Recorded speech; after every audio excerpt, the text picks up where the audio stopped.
Yo, it's Yerk, and today I'm bringing you a step-by-step tutorial on how to make a goal system similar to my goal system in my Rocket League map in Fortnite Creative. By the end of this tutorial, you'll be able to incorporate this goal system into your own creative maps. And there's a lot of cool stuff you guys can make using this system, so even if you're not making a Rocket League map, you'll still want to stick around for this one. But before we get started, 60% of you guys watching my videos each month are not subscribed.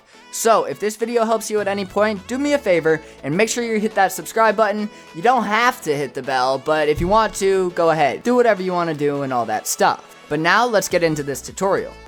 Okay, so first, let's take a look at how the ball device works. And to do that, we need to head to the devices tab and we need to grab a ball device and a capture area. Then we just want to place them both down, and now if we start the game, you'll see that just by placing the capture area and hitting the ball into it, works straight out of the box. But this won't work for a functioning goal system, so now that we understand how it works, let's end the game and hop into the settings. For a team-based game like Rocket League, we're going to need 2 capture areas because we're going to need 2 goals. We're going to want to set up one for each team. So the first one, I'm going to set it to team 1, and then we're going to copy and paste it down and set this one to team 2. I'm also going to change the accent color on the team 2 capture area to red. Then we want to open up the team 1 capture area and we want to go to the very bottom.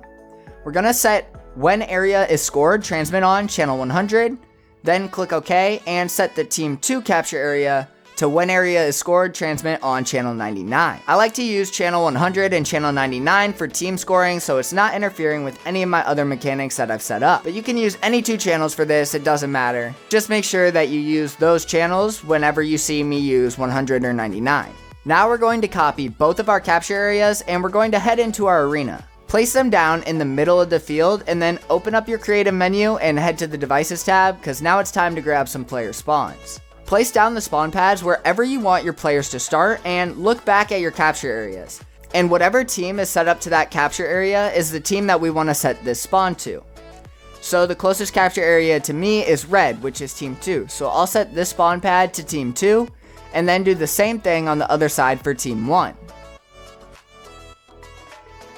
Then we're going to grab our blue capture area and we're going to head to the goal on the opposite side of the team 1 spawn. Place it down in the goal and open up the settings. We want to change the radius to match however big we want our goal to be, so for me that looks like it's going to be about 2 tiles.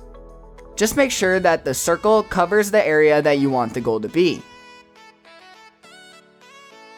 Then we're going to do the same thing for team 2's goal on the other side. Just make sure that the circle doesn't poke out of your goal and also isn't too small in your goal.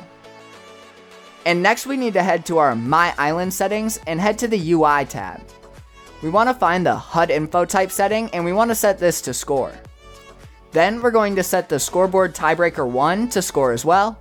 And now if we start the game and test it out, you'll notice if your map is using any vehicles, your score will be all messed up from the vehicle points when you do anything in the air. So we want to end the game and go back to our My Island settings. Under the game tab, we're looking for a setting called Vehicle Trick Score Multiplier. We want to turn this down to 0, and now our goal system will work for 2 teams, but we can still do one more thing to make it a lot better. Open up your creative menu and grab a damage volume from the devices tab. Head to the center of your map and place one down and open up the settings. We want to set length, width, and height to 100, and then we want to set affects unmanned vehicles to yes. Then make sure to set enabled on game start setting to no, and then set enable when receiving from channel 100 and click OK. Then place another one down and copy the same settings of length, width, and height 100 and affects unmanned vehicles to yes, enable that game start to no, but for this one we want to set enable when receiving from channel 99 and click OK. Now we need to grab a trigger device from the devices tab and place it down.